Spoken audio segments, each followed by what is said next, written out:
Esses dias eu fui comprar umas brusinhas e aí eu fui olhando pras vitrines e tal e vendo aqueles modelos com abdômenes extremamente sarados, explodindo de gostoso. E eu fiquei pensando, se eu vestir essa roupa, será que eu fico assim também? Será que essa blusa combina comigo? Será que essa blusa é estilosa? Ou esse cara tá bem vestido porque ele é magro e porque qualquer coisa veste bem nele? E aí eu fiquei pensando, caramba, se isso afeta a minha cabeça, como é que deve ser a cabeça de quem trabalha com isso? Ou pior, como é que deve ser a cabeça de um consumidor que olha para aquela imagem e não se identifica? Bom, passado esse momento de reflexão, acabei entrando na loja e fui atrás das minhas belas brusinhas. Chegando lá eu encontrei um manequim, né? Um manequim gordinho, parecido comigo. E eu fiquei bem feliz, me senti representado. Mas ao mesmo tempo, olhando para toda a complexidade daquela loja, as enormes araras e corredores extensos, foi o único manequim fora do padrão de beleza estabelecido que estava por lá. Então, que tipo de representatividade é essa? Como que funciona esse corpo fora do padrão, esse comércio da beleza, esse comércio da imagem, para quem tá dentro da parada? E para conversar com a gente sobre o assunto, eu trouxe ele, que é diretor de uma agência de modelos, que tá ali imerso nesse mundo da moda diariamente. Webster, seja muito bem-vindo. E aí, Koala, então, obrigado pelo convite, é um prazer estar aqui. Então, eu sou o Webster Tiburcio, sou diretor da Wide Model aqui em Fortaleza, no Ceará. Também sou streamer, faço umas livezinhas com os amigos pra jogar, me divertir e tudo mais. Mas o meu trabalho principal mesmo é com a moda, é com a agência de modelos. E é isso. Massa demais. Eu queria começar te perguntando como que surgiu o teu interesse pela moda, né? A gente vê aí a moda sendo um universo que é comumente relacionado ao feminino, né? Geralmente quando a gente pensa em donos de agência ou pessoas que são influentes no mundo da moda, a gente costuma pensar em nomes mais femininos. Queria saber como foi que esse universo entrou na tua vida. Então, o meu primeiro emprego, na verdade, ele foi como jovem aprendiz e foi na Riachuelo, uma loja de vestuário, enfim, né? Eu não conhecia o mundo de agências, da moda em si, mas eu sempre tive, assim, por exemplo, eu sempre ajudava uma senhora a escolher a roupa pro aniversário do neto, sabe? A escolher a roupa do próprio neto pro aniversário, então eu sempre gostei um pouco dessa área, mas eu não fazia ideia de o que era, né, como que acontecia tudo, como que funcionava, enfim, eu nunca tinha tido contato nenhum. E aí foi quando eu conheci o meu companheiro atual, inclusive, que ele já trabalhava com isso, ele tem uma escola de cursos preparatórios para modelos, né? Então, comecei a trabalhar com ele depois disso, saí da Riachuelo, e fiquei imerso de verdade, né, nesse mundo mesmo, assim, só que não necessariamente como agência ainda, a gente não tinha agência na época. E aí comecei a trabalhar com ele e tudo mais, e foi então que a gente decidiu emergir de verdade, né, assim, pra valer mesmo nesse mundo, e a gente criou a agência. Então a gente criou a Wide daí, e a Wide, ela realmente é a agência de modelos uma das principais hoje da cidade. E, assim, foi basicamente assim que eu comecei nesse mercado, né? E tô até hoje aí, vai fazer 8 anos. Então, cara, é um mercado, assim, muito bom, assim, que eu gosto muito, mesmo com as dificuldades e etc. Dificuldades que eu falo em relação às pessoas que trabalham no meio. É muito difícil você querer trabalhar honestamente em um meio que pessoas não querem trabalhar assim. Então é bem complicado. O mundo da moda, ele surgiu pra mim assim, sabe? Foi meio por acaso, né? De certa forma. Foi meio por acaso. E eu já estava dentro dele sem saber. Mas é isso, eu fui me descobrindo assim e é o que eu gosto de fazer. Massa demais. Tu falou que é difícil a gente trabalhar num mercado Sim. de forma correta, né? Num mercado que não necessariamente todas as pessoas são corretas.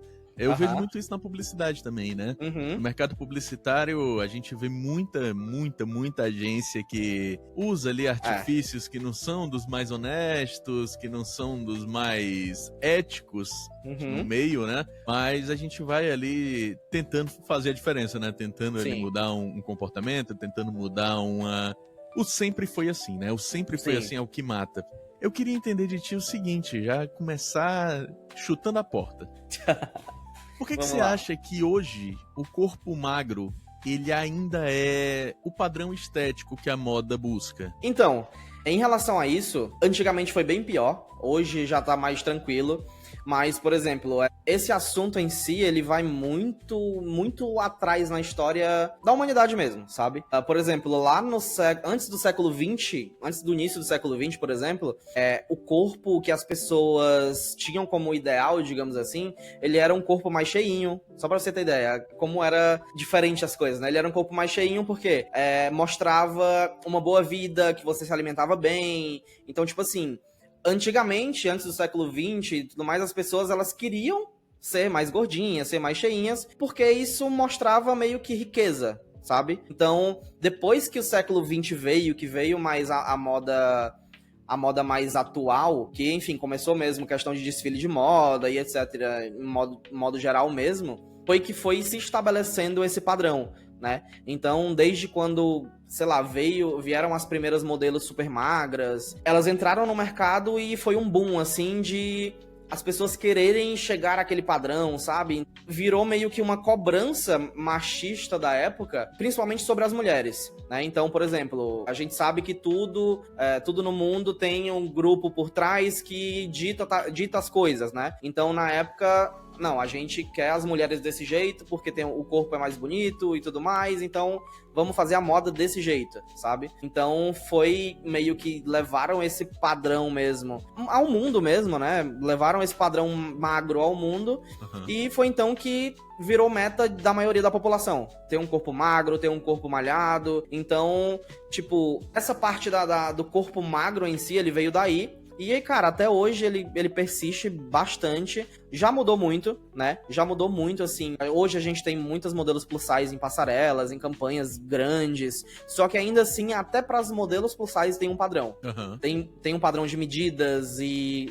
enfim. Como que funciona essa definição desse padrão para modelo plus size? Então, eles querem mesmo assim um corpo perfeito. O corpo perfeito hoje ele não é só mais aquele corpo magro, né? Porque tem uma grande parte da população, principalmente hoje em dia, de uns anos pra cá, grande parte da população ela foi ganhando mais peso e tudo mais. Enfim, acho que talvez voltando um pouco de antes do século XX, de, sei lá, as pessoas com mais dinheiro, as pessoas foram comendo mais, sabe, se alimentando bem, digamos assim, né? Então, querendo ou não, a gente vai ganhando... enfim, a gente vai ficando mais cheinho e tal, eu sou prova viva disso. Então, conforme você vai podendo se alimentar melhor, podendo ir num restaurante melhor, você vai, enfim, ganhando mais corpo. E a população, em um modo geral, ela foi, né, aumentando também. Então, eles precisavam colocar as modelos plus size na moda. Só que eles, mesmo assim, eles precisam manter um padrão, né? Eles querem, a gente chama de corpão violão, né? Que é um busto de certo tamanho, a cintura mais fina e o quadril mais próximo do busto. Então é basicamente esse o padrão. Tem as modelos curves, as modelos plus size e por aí vai, e dependendo de cada perfil, da onde a modelo se encaixar, ela vai ter um certo padrão para ela seguir. Mas não necessariamente algo super específico, sabe? Sim. Isso que você falou do corpão violão, né? Já que você trouxe a história, me lembra muito aquele padrão de beleza da Revolução Francesa, né? Que eram mulheres de cintura extremamente fina e quadril muito largo, né? Que usavam corset, né? Aquele que aperta Isso, assim. Isso. Exato, usavam os corsês que eram justamente aquele quadril largo que dava a entender de que aquela mulher poderia ser uma boa mãe, né? Tinha-se a ideia de que ela tinha uma capacidade de reprodução maior, conseguia... encaixar um filho de forma perfeita. Então, isso aí entrava naquele padrão de beleza da época. Então, isso persiste meio que até hoje, não com esse mesmo sentido, mas esteticamente persiste até hoje, né? E eu queria te perguntar assim, você falou que e realmente a gente já viu muito avanço em relação a isso, mas tu sente que hoje a presença de pessoas gordas ou pessoas fora do padrão mesmo, uma pessoa de dread, até mesmo um casal gay, por exemplo, numa propaganda, eles ainda são vistos como exceção, são vistos como militância, né? As pessoas, elas tendem muito a dizer, tem uma mulher num jogo é militância, um gordo numa propaganda é militância. Como que tu vê essa relação das pessoas com essas imagens fora do branco heteronormativo? Então, infelizmente, muitas marcas elas realmente usam esses corpos, essas pessoas, de estilos diferentes, enfim, corpos gordos, enfim, corpos pretos e tudo mais. Ainda assim, muitas marcas usam hoje só pra não serem canceladas, sabe?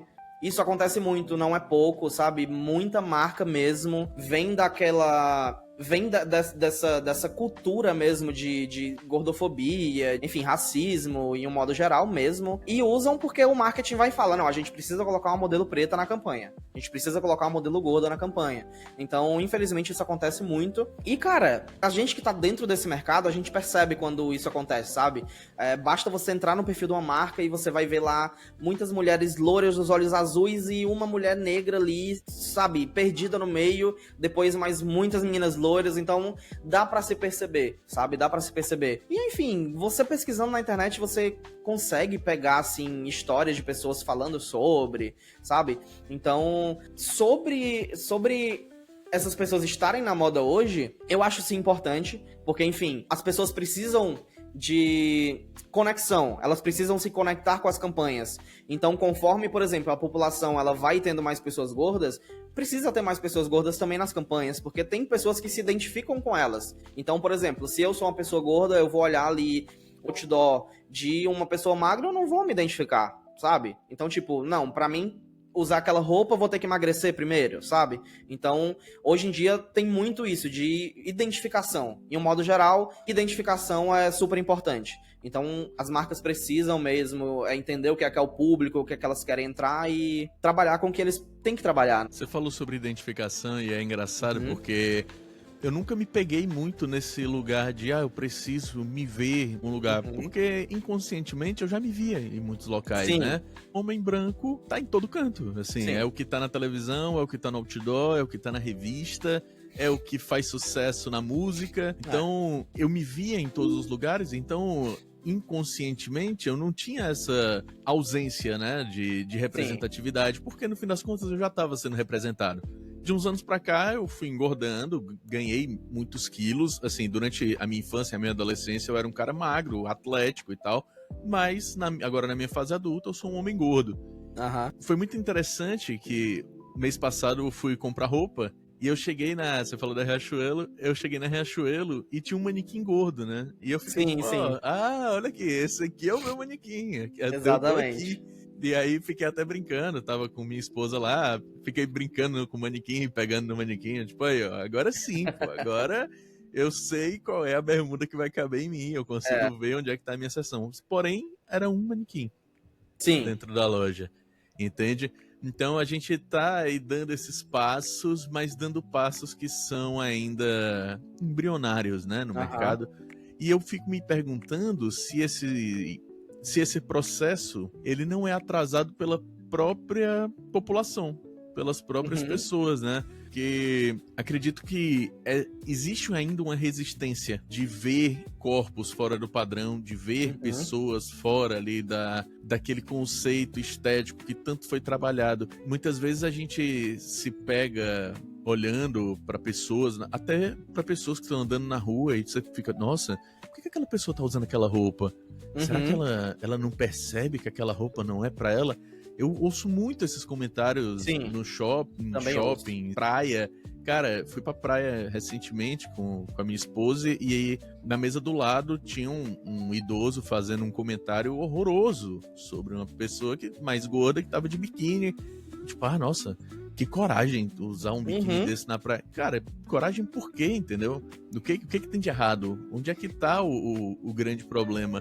Como que tu vê essa relação da sociedade mesmo em relação à aceitação dessa variedade de corpos, né? Isso perguntando também pra ti como profissional, né? Sim. Quando tu vai fazer uma campanha e tal, o teu cliente provavelmente ele tem ali um padrãozinho que ele quer seguir pra marca dele, que ele quer mostrar pra quem a marca dele é destinada, né? Quem a marca dele representa. Então, acho que tu deve viver isso diariamente. Sim. Então, a sociedade em si, ela ainda tem muito essa questão estética, sim. Então, até mesmo essa questão de você chegar numa loja, né, num fast fashion, alguma coisa assim, e você, às vezes, não encontrar o seu tamanho de roupa, isso faz com que você pense também, que colocar na sua cabeça de eu preciso emagrecer pra poder me encaixar no que eu consigo achar, digamos assim. Entendeu? A própria sociedade em si hoje, ela ainda tem muito isso na cabeça dessa questão do julgamento, como você falou. Nossa, como a pessoa tem coragem de usar uma roupa dessa, sabe? muitas das pessoas também nem olham pra si, sabe? Ou porque já foram daquele jeito, passaram por aquilo, ou porque ou talvez ainda vão passar e nem sabem, porque enfim, a gente não sabe, né? Mas, cara, isso existe muito ainda nessa sociedade, querer pregar esse padrão ainda, essa estética de corpo magro, de que corpo saudável é corpo magro, que a gente sabe que não é bem assim, né? Eu mesmo conheço muitas pessoas gordas que são saudáveis, velho. E, tipo, eu sei que talvez algumas pessoas vão ver esse podcast aqui e vão falar assim, não existe pessoa gorda saudável, porque gordura não é saudável. Enfim, vai acontecer. Mas você falou também em relação às marcas. Hoje, na cidade, por exemplo, só pra ter ideia, a gente não consegue trabalhar com modelo plus size porque as marcas preferem trabalhar com modelo freelancer para pagar menos. Então, por exemplo, a gente trabalha com modelo plus size para mandar para o mercado internacional, entendeu? Mas no mercado local a gente não consegue. As marcas não querem trabalhar porque acham muito caro, porque só vale a pena pagar caro por uma modelo fashion, uma modelo magra realmente, entendeu? Então isso acontece muito. Isso é uma coisa que é diário mesmo. Então, quando uma menina vem para a agência querendo, eu quero entrar na agência, mas eu não penso no internacional, eu quero trabalhar na cidade. A gente não aceita. A gente fala, olha, infelizmente, pra você não vai valer a pena estar com a gente. Por quê? Porque as marcas não vão querer fechar, elas não acham que vale a pena pagar pra você o valor que a gente cobra. Então, pra você conseguir se manter dessa área, desse trabalho, fica freelancer mesmo, cobra o valor, vê com as meninas também plus size da cidade, vê um valor legal pra você cobrar, mas as marcas não vão pagar, velho. Elas não pagam. Então, tipo, eles querem vender um produto do mesmo valor das outras marcas que talvez, marcas que nem tem setor plus size, mas eles não querem pagar, investir o mesmo que as marcas investem, sabe? Então isso é diário mesmo. Que coisa absurda, cara. É.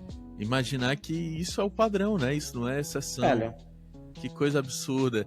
Eu recentemente vi campanhas novas da Serrolim, né? Pra você que não é de Fortaleza, Serrolim é uma loja de fast fashion, né? Que você falou. É esse o termo? Sim, sim. De fast fashion, que ela é como se fosse uma Riachuelo, só que local, né? Ela trabalha aqui em Fortaleza e região metropolitana. E eu percebi que eles tiveram uma mudança bem interessante, assim, de comportamento nas redes sociais, né? Eles passaram recentemente por uma mudança de marca, se modernizaram, né? Eles trocaram ali o visual das vitrines, trocaram a própria marca. É uma marca muito antiga, deve ter aí seus 80 anos, mais ou menos. E agora eles passaram a não mais trabalhar só com aquelas modelos padrão, né? A modelo loura, magra, a modelo que é aquela modelo influencer, né? Também. Sim. Hoje eles trazem modelos para as campanhas deles que se aproximam muito mais daquelas mulheres que compram na loja, né? Então traz esse público um pouco mais para perto e diz, tá aqui, você tá representada, é com você que eu quero falar, você é o meu público. E eu, assim, acho uma jogada sensacional. Sim. Sensacional, porque, afinal de contas, quando você vai comprar uma roupa, não sei você, né, mas eu vou falar da minha experiência pessoal, mas se eu vejo sei lá, eu tô passando na frente de uma loja e eu vejo um ator, sei lá, um Rodrigo Simas, né? Um cara desse, assim, da vida, vestindo aquela roupa. Eu vou olhar pra ele e a primeira pergunta que eu me faço é: isso aqui é bonito de verdade? Ele tá realmente bem vestido? Ele tá estiloso? Ou ele é magro? E qualquer coisa veste nele? Sim.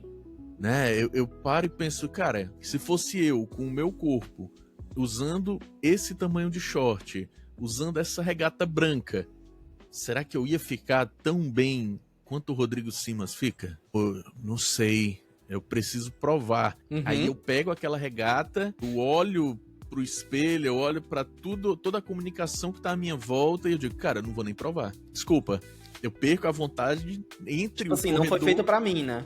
Exato. Eu perco a vontade entre a arara da camiseta e o provador. Porque eu vou pensando em um milhão de coisas. Tipo, quando eu sair com essa regata? E quando as pessoas começarem a me olhar? E isso vai virando uma bola de neve na cabeça, né? E olha que eu sou um homem formado, eu sou um homem adulto. Eu tenho 31 anos de idade, mas esse tipo de pressão ainda passa pela minha cabeça. Sim. E aí eu fico me perguntando... como que fica a cabeça de um adolescente, né? Da pessoa menor de idade e tal. Eu queria que tu falasse um pouco de como é o comportamento dessas pessoas menores de idade, crianças e adolescentes que estão entrando no mundo da moda e buscam uma agência, né? Como que elas são recebidas, como que é o tratamento dessas pessoas. Pode falar dentro da tua agência, dentro da Wide, e como que tu vê o mercado em si, como que o mercado trata essas pessoas de uma maneira, vamos dizer assim, sem citar nome, né? Sem nada do tipo. Então, quando a gente recebe um perfil novo assim, sei lá, um jovem que nunca teve contato com esse mundo, por exemplo, quando a gente recebe na agência, a gente já fala como que funciona tudo. Por quê? Infelizmente, não adianta a gente empurrar uma coisa que a gente sabe que o mercado não vai abraçar.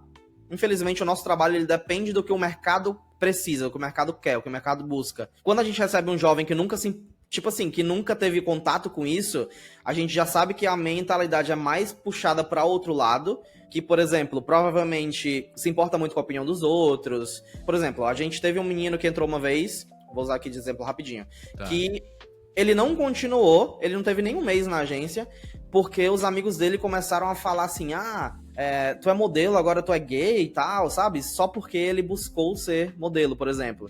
Entendeu? Então, a importância que as pessoas dão para que os outros falam é muito grande ainda. Por exemplo, até mesmo a gente que já sabe que, por exemplo, isso não precisa importar com a opinião da pessoa, porque, enfim, sou eu tô usando o que eu quero, o que eu gosto. Assim como você falou, eu vou comprar uma regata, será que as pessoas vão falar de mim e tudo mais, entendeu? Então, a gente mesmo que entende que não se deve se importar com a opinião das pessoas, a gente se importa na hora de comprar uma peça de roupa, enfim. Então, quando chegam esses perfis novos, a gente já explica como funciona tudo, sabe? Olha, talvez seus amigos zombem de você e tudo mais, mas o seu perfil é bom, ou então o seu perfil não é bom, a gente não quer trabalhar. O mercado hoje, ele não trabalha com modelos masculinos afeminados. Não trabalha. Uhum. Então, por exemplo, se chega um menino, enfim, na agência que é gay e tudo mais, que é mais afeminado, o mercado ele não trabalha. Então, qual que é o meu dever? É falar pra ele como funciona. Olha, a sua orientação sexual não diz respeito ao seu profissionalismo, só que as marcas, elas querem um homem másculo. Por quê? Porque o consumidor final é um homem másculo. A gente sabe, enfim, um consumidor final, um hétero, branco, enfim, vê uma campanha da marca que ele usa, da marca que ele gosta de usar, ele vê um modelo, um menino afeminado na campanha, ele não vai se identificar com aquilo. Volta também pra questão da identificação. Ele não vai se identificar e não vai comprar, vai parar de comprar, vai pra outra loja e por aí vai. Então, o próprio mercado, ele não trabalha com certos tipos de perfis, incluindo homens afeminados, enfim, como eu tô falando. Quando o modelo chega, a gente já fala, olha, funciona assim, assim, assim. Se você quiser, tem que seguir por esse lado aqui. Não é eu que tô te falando, tá? Não é eu que tô te falando, é o mercado, em modo geral, que tá falando isso, eu preciso disso, eu quero isso, e eu não quero nada diferente disso. Então, novos, ou não novos, que já tiveram experiências e, enfim, chegam pra gente, pra entrar na agência, a gente já bem realista em relação a tudo isso, sabe? Como que tu vê a presença dos pais nesse momento, assim? Tu costuma ter esses responsáveis por essas crianças, eles ficam ali por dentro da agência, eles têm contato contigo ou com teus sócios, por exemplo, pra audiência aí que tem filhos que acham, pô, meu filho acho que tem talento pra ser modelo e tal, tem um filho bonito, uma filha bonita, acho que pode ser modelo. Como que tu vê o comportamento dos pais e como tu acha que deve ser o comportamento desses pais dentro de um mercado como esse, né? Então, quando é menor de idade, a gente sempre fala, olha, a gente vai ter contato direto com o modelo, tranquilo, porque se ficar uma ponte, fica muito ruim, fica muito difícil pra gente. Aí vai de uma comunicação dos pais com o adolescente de estarem por dentro de tudo. Então, por exemplo, a gente vai ter um evento tal, que vai ter prova de roupa, que você vai ter que ir antes do evento pra fazer a prova dos looks e tal. Fala com seus pais, tudo tem que passar pros pais, tudo. Cada passo, vai na agência, pode trazer o responsável se quiser, se não quiser trazer também não tem problema, porque no fim das contas o nosso trabalho ele é um trabalho muito sério, então a maioria dos pais eles confiam muito, e até pra quem é maior de idade, a gente, por exemplo, uma menina que vai pro internacional, a minha mãe ela não confia muito e tudo mais, eu falo, olha, você quer trazer ela aqui pra conversar? Você é maior de idade, eu não preciso fazer isso. O que eu preciso é que você queira e você vá se você quiser. Mas eu não preciso convencer a sua mãe. E eu não vou tentar convencer a sua mãe. Mas eu vou explicar pra ela como que funciona. E tipo assim, principalmente com pais que ainda não conhecem a gente pessoalmente. Porque às vezes quando a menina ou o menino são maiores de idade já, geralmente eles vão sozinhos, não levam pais nem nada. Então, quando chega um momento de oportunidades de viagem, os pais ficam assim com o pé atrás porque não conhecem a gente. E eu falo, traz na agência, vamos conversar, vamos se apresentar, para eles também sentirem confiança, vamos explicar como que funciona tudo em relação ao investimento das agências, né, como que funciona a ida, a volta, visto, passaporte, tudo. Então a gente chama para conversar, para tranquilizar, mas não para tentar convencer. Agora, já os pais dos menores de idade, quando a gente começa a ver algo sobre questão de internacional, só que, tipo assim, só viaja com 18 anos, não viaja antes disso. Então, quando a gente começa a conversar sobre, a gente explica completamente tudo. E pros pais, não pro jovem. O jovem tá ali do lado, escutando tudo, mas a gente precisa explicar pros pais, porque enquanto ele é menor, os pais precisam, né, eles são responsáveis e eles falam pelos filhos, né? Uhum. A gente tem, assim, uma comunicação excelente com todo mundo em relação a isso, né? De se é maior de idade, o pai ou a mãe, ele tá meio assim com o pé atrás, traz pra conversar com a gente, porque no fim das contas, todo sonho que todo mundo tem, o que as pessoas mais querem é o apoio de quem eles amam, o apoio de quem, sabe, de um pai e de uma mãe. Então, em tudo, não na moda, na vida mesmo. Tudo que você for fazer, você quer que as pessoas que você ama te apoiem. Tudo. Com certeza. Então, o apoio dos pais, cara, ele é assim uma coisa que muda totalmente a força de vontade de uma pessoa, sabe? Então, se tem uma menina que quer muito, mas que a mãe não gosta, que não apoia, sei lá, até briga com a menina por isso, às vezes por ela querer seguir o sonho dela. Cara, isso você vê nos olhos dela, tipo, a desmotivação por não ter aquele apoio. Uhum. Então é por isso que a gente faz isso de mesmo maior de idade, traz pra gente conversar, pros pais criarem confiança também, eles saberem que podem contar com a gente quando eles precisarem, e você não estiver aqui, e pra eles entenderem que é o seu sonho, se é uma coisa que você quer pra sua vida, você vai correr atrás e se eles apoiarem isso, vai ser 1000 vezes melhor, sabe? Então, cara, é muito importante o apoio, principalmente porque, por exemplo, a gente tem uma menina, digamos que de 20 anos, os pais já têm uns 40, 50 anos. Antigamente, e até hoje, muita gente não acha que modelo é uma profissão. Muita gente acha que modelo não é profissão. Cara, ser modelo é muito mais difícil do que qualquer outro trabalho, velho. Muito mais difícil. Não é fácil, assim, pra quem tá ouvindo a gente agora, que já, sei lá, fez um book, ou fez um book de grávida, sei lá, só pra ter fotos. Mas não é da área da moda em si. E já ficou, sei lá, por meia hora na frente do fotógrafo com flashes na cara. Imagina uma modelo passar, sei lá, 25 dias do mês, 8 horas por dia, dentro do estúdio, na frente de flashes e flashes na cara, sabe? Como isso não deve dar dor de cabeça, como não deve ser cansativo passar o dia em pé, sabe? Então, indo pra lá e pra cá, trocando roupa. Pior ainda, se uma modelo estiver fazendo isso lá fora, sem o apoio da família, sabe? São coisas, às vezes, pequenas na visão de umas pessoas, que pesa muito na hora da decisão de uma menina, sabe? Então, é um fator, assim, essencial mesmo, o apoio dos pais e a presença dos pais na carreira do filho, sabe? A gente já teve até um episódio aqui falando sobre rede de apoio e o quanto é importante, né, essa rede de apoio ser construída, principalmente quando você tá longe, até porque Sim. Você vai pra um lugar onde você não conhece ninguém, você tá sozinho, você não sabe quais são os costumes, você não sabe ainda como se portar, Sim. o que é certo aqui pode ser errado lá, e aí fica aquela insegurança. Então, se você ainda tiver que lidar com os problemas familiares no meio de toda essa turbulência de emoções, fica muito mais difícil, realmente. Exato. Muito massa esse trabalho de aproximação dos pais mesmo, de fazer eles entenderem o mercado antes de jogar o filho deles no mundo, né? Exatamente. Bem da hora. Eu queria agora que tu me explicasse, você falou dos modelos que chegam até você, mas eu queria saber como é que vocês chegam até os modelos. Como que é o trabalho de scout da tua agência e o que vocês buscam num modelo além do corpo, né? Óbvio, além da estética, o que a agência precisa sentir do modelo para fazer aquela contratação? Então, sobre as pessoas chegarem até a gente é bem tranquilo, elas vão atrás, enfim, Instagram, quando tem interesse, etc. Mas sobre a gente ir atrás, cara, assim, é Instagram, é na rua, sabe? É no shopping, é em qualquer lugar. Vocês abordam mesmo, assim? Chega na pessoa Aborda. Opa, a gente já fez uma vez um scouting na Praia de Iracema. O scout que a gente chama mesmo é realmente né, encontrar as pessoas mesmo, né? Então a gente colocou a fardinha da agência, a gente foi pra Praia de Iracema e a gente saiu andando simplesmente olhando todo mundo ao redor. A gente andou da Praia de Iracema até quase o Mercado dos Peixes na Beira-Mar, que é um caminho muito longo, é bem longe. E a gente saiu olhando, tipo assim, olhando pra todo mundo que passava pela gente. Olhando todo mundo. Olhando o outro lado da rua, sabe? Então, quando a gente faz o scouting é desse jeito. Em um dia a gente encontrou 2 meninas. E assim, a gente basicamente sabe o que o mercado quer. A gente sabe o que o mercado, em um modo geral, quer. Mas vai muito de personalidade também, sabe? Às vezes não é um perfil que, uau, caraca, a gente precisa ter na agência. Às vezes não é um perfil assim.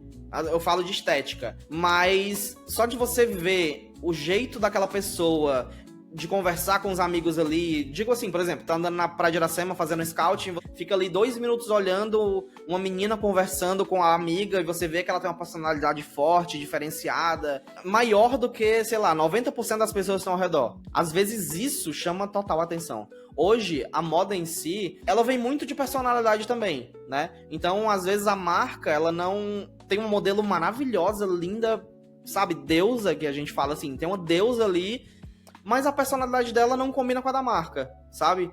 Então, tem marcas que já não... Ah, ela é maravilhosa, mas ela não combina com o que a gente precisa, sabe? Com o que a gente quer agora. Então, cara, assim, não tem algo que eu te fale que a gente quer uma pessoa assim, assim, assim. Não. É mais da experiência que a gente tem de olhar e falar assim, eu quero trabalhar com as pessoas, sabe?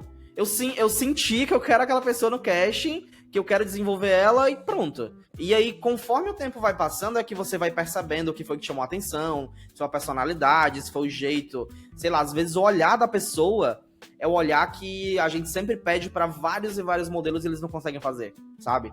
Então, cara, são às vezes pequenas coisas que chamam bastante atenção. E às vezes a pessoa é linda, maravilhosa, mas não tem nada demais e a gente deixa passar porque não...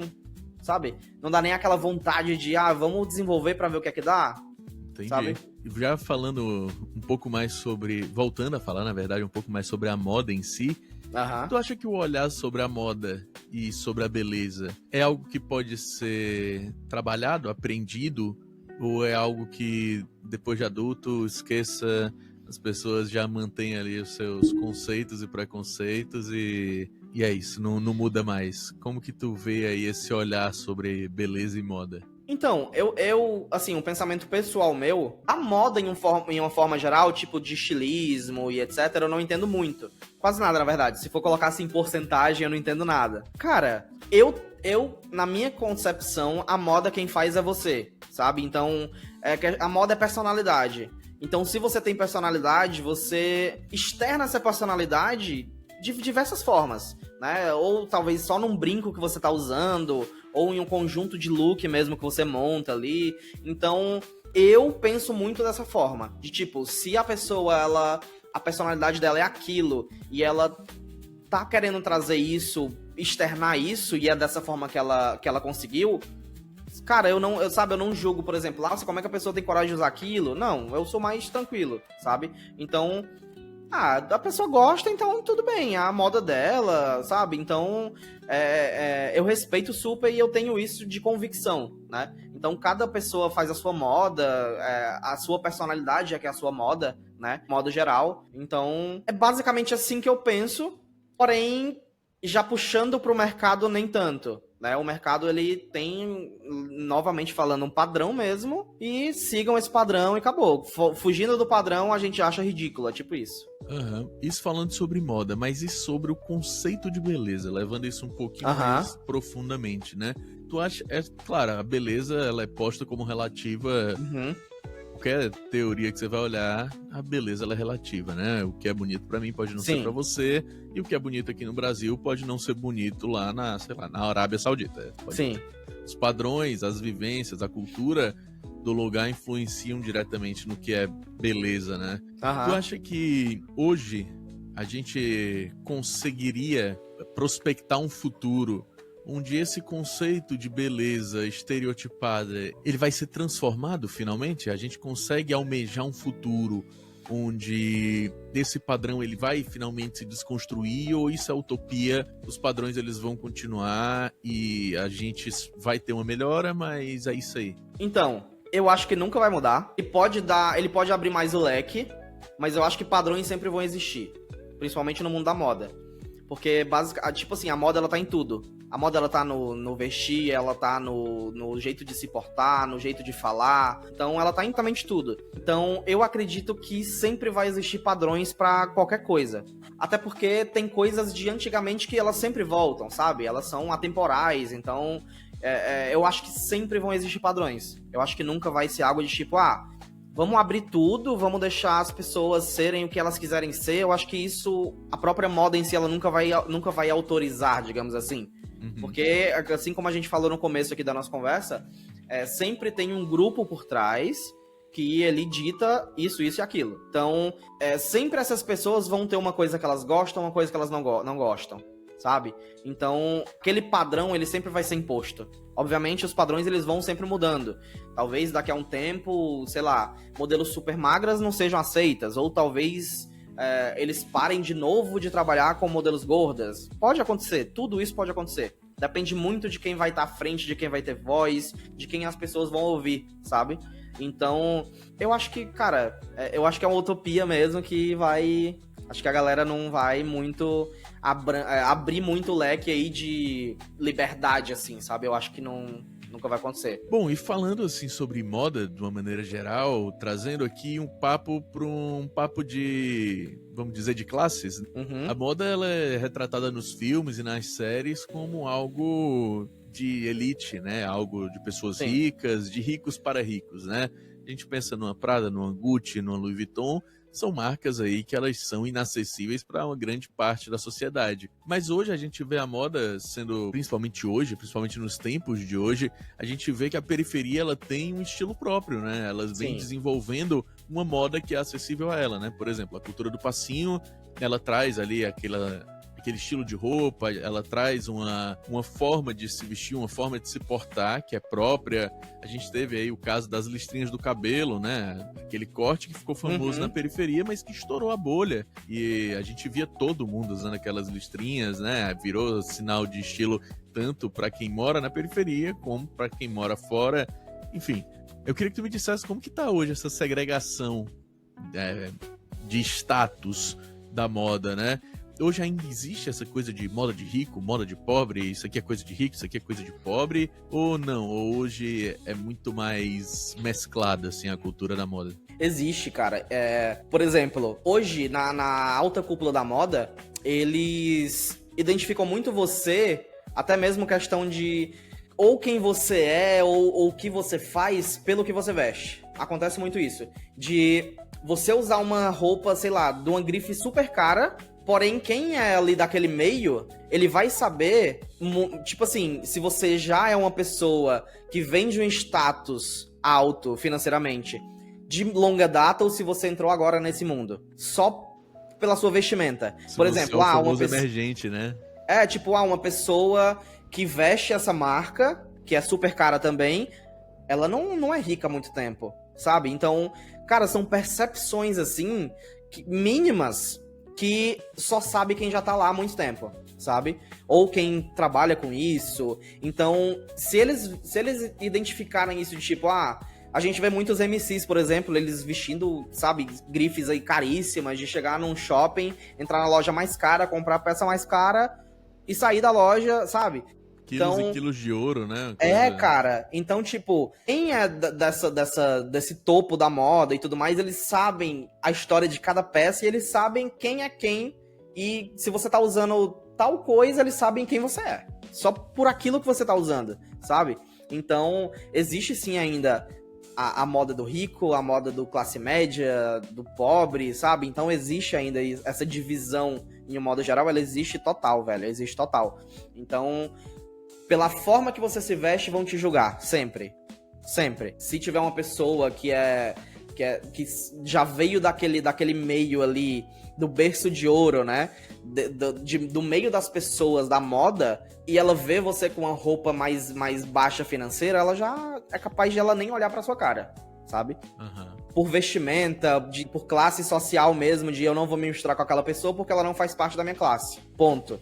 Sabe? Então, a moda hoje, a forma de você se vestir, você fala muito sobre você. Pra quem entende, sabe? Pra quem entende, mesmo que o básico, o mínimo, você fala muito sobre você e quem é você só pela forma que você se veste. Entendi. Hoje, quais são os obstáculos que tu vê? Na verdade, quais são os pontos que tu vê de mais urgente que a moda precisa mudar? Pensando como indústria. Se eu fosse pensar, por exemplo, na indústria publicitária, né? O que eu pensaria em mudar na indústria publicitária? A forma de... a remuneração. Hoje a indústria publicitária, ela remunera mal os profissionais. Enfim, trazendo isso pro mundo da moda, qual que tu vê, assim, a necessidade mais urgente de mudança? Cara, difícil, velho. Assim, é tanta coisa que você acaba não conseguindo pensar em quase nada. Mas eu acho que a valorização dos profissionais no modo geral, sabe? Assim, falando como agente de modelos, né? Hoje, as marcas, por exemplo, que valorizam mais o trabalho da modelo, que pagam por aquele trabalho, elas não são as marcas que têm dinheiro e visibilidade. Só pra você ter ideia, a gente teve uma menina que fez Dior, campanha mesmo, mundial, que a Dior pagou $3 mil. Que é isso? $3 mil. Pra ter a imagem circulando no mundo todo, estampando revista, estampando outdoor. Exato, porque como que eles estão pagando aquele trabalho? Com visibilidade. Entendeu? Então, tipo, eu acho que a valorização do trabalho do modelo em específico... Assim, eu não conheço muito bem as outras áreas de fotógrafo, de stylist, eu não conheço muito bem financeiramente falando. Mas, com certeza, fazem isso com todas as áreas, né? Enfim. Mas eu sinto que essa desvalorização, depois que ela começou, ela só vem decaindo, sabe? Ela só vem piorando. Então, coisa que em 2018, essa mesma modelo nossa fez uma campanha...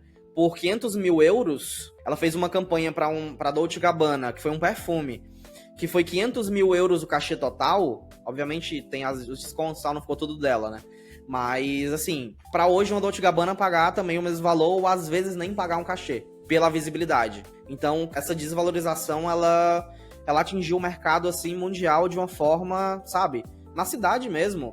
Na cidade a gente fechava campanhas de, sei lá, uma diária de R$3 mil uma menina, sabe? Um dia de trabalho, 8 horas, a menina ganhar R$3 mil. Tipo assim, é surreal. Sei lá, 2 meses de uma pessoa CLT que trabalha do salário mínimo, então é algo assim que a gente lutou muito pra conquistar. Só que isso também vem de muitas pessoas que estão no mercado, entendeu? Então, por exemplo, a gente lutou bastante pra chegar a um mercado que valorizasse o trabalho das modelos. E aí vem pessoas novas que colocam esses valores lá embaixo. Eu tô começando agora, eu sou bom no que eu faço, eu tenho meninas boas, mas eu vou ganhar cliente. Eu vou tirar cliente dos outros. E aí cai esse valor lá embaixo, e quando ele volta pra cima, ele não vai voltar o mesmo que a gente lutou pra chegar. Não vai. De jeito nenhum.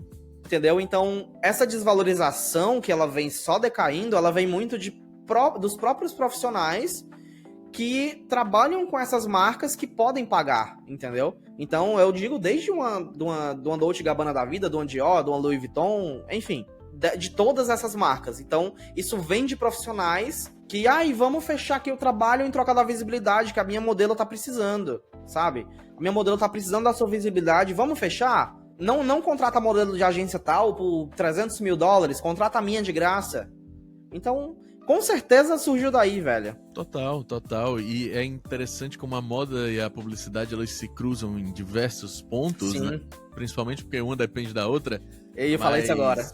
Como estruturalmente eles se parecem, né? Porque a gente passa exatamente a mesma coisa. A gente tem um mercado que cospe aí centenas, milhares de profissionais todos os anos. E, cara, falando de mercado local, a gente não tem tanta agência pra isso, entendeu? Não tem espaço pra absorver essa galera toda. Por mais que tenha muita gente que diga, não, pô, tem espaço pra todo mundo. Cara, desculpa, não tem. Não tem. Vamos é muito ser limitado. honestos. Não dá. Não tem agência montada, a gente não tem estrutura local, a gente não tem base de cliente pra isso. Tem muitas empresas. Pô, tem muita empresa, tem muita loja funcionando porque tem que funcionar, porque, sei lá, mal consegue pagar o próprio aluguel.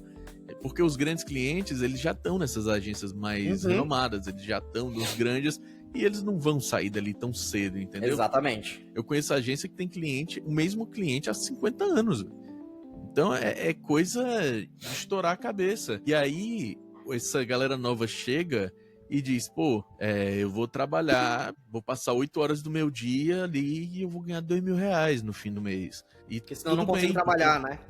Então, aí entra no mercado, entra ganhando 2.000. Aí no próximo ano ele vai ganhar 2.200. Daqui a 10 anos ele tá ganhando 3.500. Olha o tempo que você vai passando nesse mercado sem conseguir evoluir, porque você já entrou com seu preço muito baixo, sem julgamento. Não tô julgando quem faz isso e tal, mas pro mercado, quando eu, por exemplo, que tô no mercado aí há 15 anos, saio de uma empresa e vou para outra. Cara, eu não tenho coragem hoje de sair da empresa onde eu tô para ir para outra sem ter algo concreto, sem ter um contrato assinado, sem ter nada. Por quê?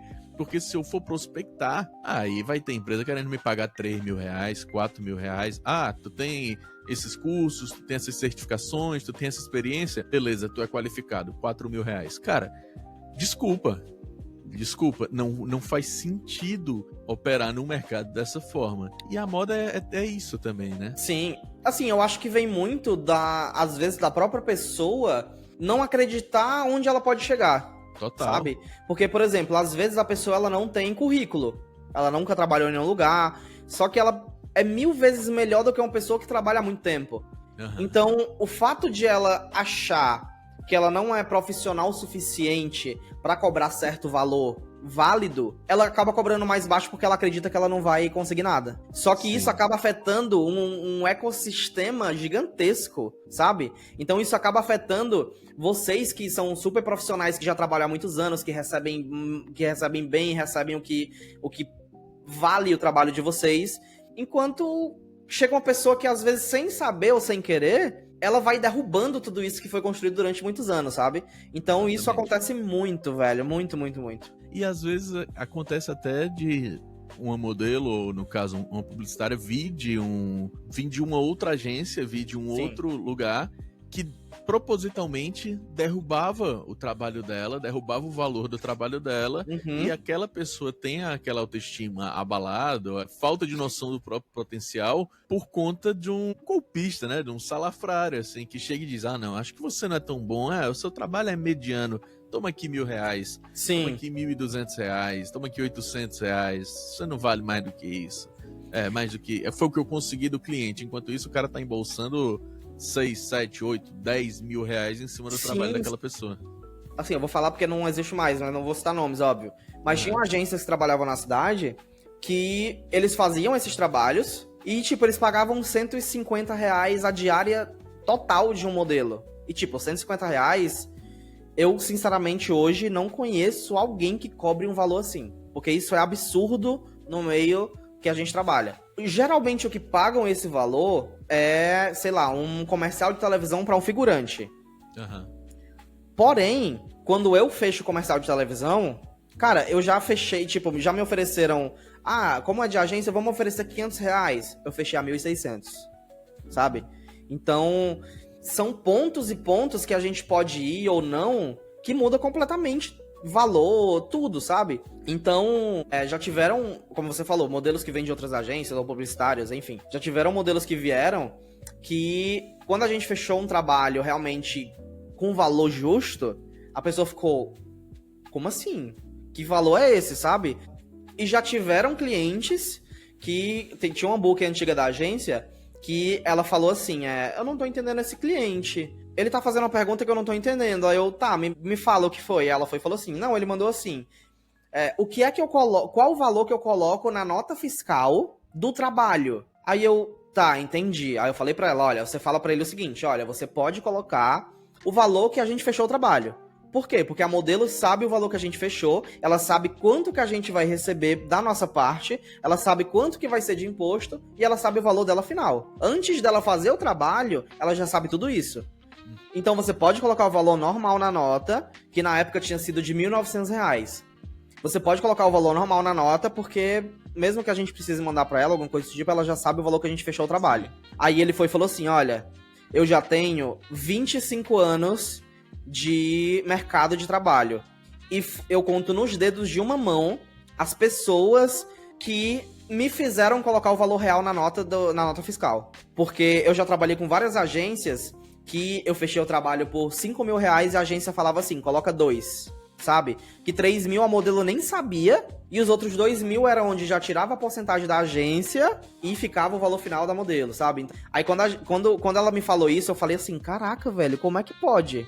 E tipo assim, cara, é surreal. E volta naquele lance que a gente falou desde o começo do papo, de é difícil você trabalhar da forma honesta, da forma certa. E mesmo assim as pessoas não valorizam, sabe? Exato. Então, cara, quando aconteceu essa ocasião, eu fiquei tipo, cara, sabe aquele emoji da mente assim, explodindo? Eu olhei assim, caraca, velho, como que as pessoas fazem isso, sabe? O que é que custa você trabalhar sério, você falar, olha, eu fechei seu trabalho por tanto, você vai receber tanto e é isso, sabe? Porque uma hora a casa cai, uma hora as pessoas descobrem, enfim, sabe? Aí a tua imagem que tu lutou tanto pra construir vai por água abaixo. Tipo assim, nessa ocasião específica, eu sei o nome de quem fez isso com ele quando ele fechou o trabalho com essa pessoa que, bota só 2 mil na nota. Eu sei o nome da pessoa, eu sei qual foi a agência. Então, tipo, se eu fosse uma pessoa igual todas as outras do mercado, eu já teria queimado, sabe? Já teria falado, sei lá, pra uma pessoa que eu conheço que é fofoqueira, eu já teria, nossa, aconteceu isso e isso já, e fulano de tal fez isso. Porque eu sabia que ia se espalhar. Se alguém do meu trabalho, assim, estiver assistindo isso agora, eles vão estar sabendo dessa história agora. E se me perguntarem o nome, eu não vou falar. Perfeito. Pra gente finalizar o nosso papo aqui, né, encaminhar aqui pra rodada final, eu queria que tu deixasse uma mensagem pra quem quer começar no ramo de modelo e acha que isso não é pra ela, ou acha que não tem talento, mas tem a vontade, só não tem autoestima, né? Sim.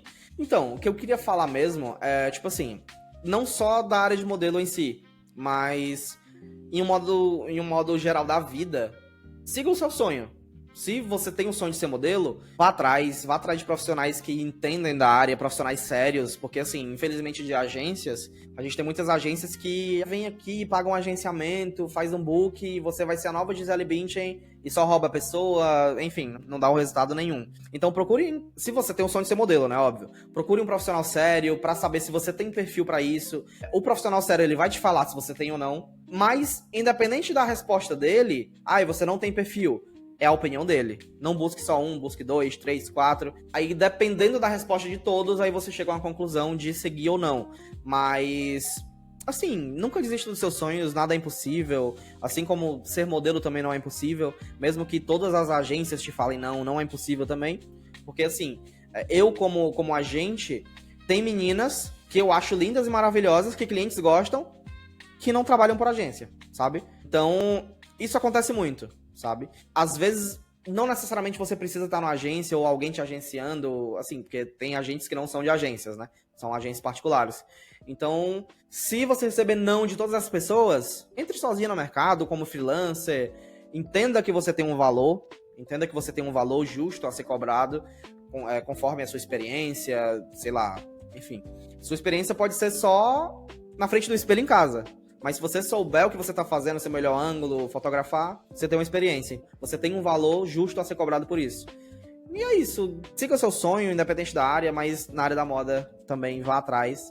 Não deixe os nãos aí quebrarem isso da sua cabeça, do seu coração e é isso. Perfeito. Webster, muito obrigado pelo papo, foi muito agradeço. massa. E pra quem quiser acompanhar o teu trabalho, tanto como streamer, como o trabalho da Wide, como é que faz pra te achar? Então, o meu perfil pessoal mesmo, ele é o Webster Tibúrcio. O perfil da agência é @widemodel, WIDE Model, né, no Instagram. Lá vocês vão poder ver o nosso trabalho, as meninas que a gente manda pro mundo inteiro, quem já tá lá, quem já voltou, quem ainda tá aqui, vai, enfim, tudo. Vocês podem ver tudo. E sobre lives é mais um hobby mesmo, mas enfim, é @Webster, só que não exatamente como é escrito aqui. Ele é sem o R e com 2 T, né, 2 T's e sem o R. É o que vai estar na moldura aí, vocês vão estar vendo na Pronto. moldurinha. Então é basicamente isso. Galerinha, todos esses arrobas que ele passou vão estar na descrição do episódio, então vão lá, confiram o trabalho do Webster, que é muito massa. E pra você que acompanhou a gente até aqui, meu muito obrigado. Dessa vez o episódio tá saindo com um diazinho de atraso, então peço desculpa, mas tá corridíssimo. Pra quem não sabe, eu tô com 2 competições de esportes, né? Tô com competição de LoL, uma competição de Valorant e ainda tô agora com um torneio de MMA pra narrar.